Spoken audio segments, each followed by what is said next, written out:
ये मेरा दोस्त है संतोष है, इसका कान छेदने का शौक़ है, बहुत दिन से बोल रहा था। तो सबसे पहले हम इसको क्लीन कर लिया, ये देखिए, ठीक है। फिर हम इस जगह पे पेन से निशान करते हैं पियर्सिंग करने के लिए। ये मेरा दोस्त है, गाँव से आया मुंबई टू हैदराबाद। ये देखिए गन है और इधर स्टड लगा दिया और ये खींच दिया हल्का सा, बस कुछ नहीं होता है ऐसा।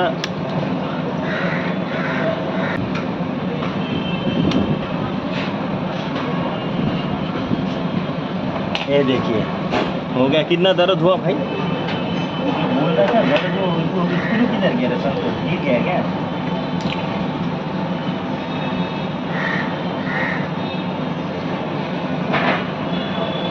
सोने का है? खोटा है? नहीं ये खोटा यार।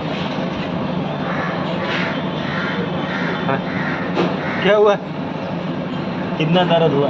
दर्द तो हुआ एक बार। हल्का हुआ ना, एक बार तो होगा। अभी कैसा लग रहा है मोबाइल में देख आईने में?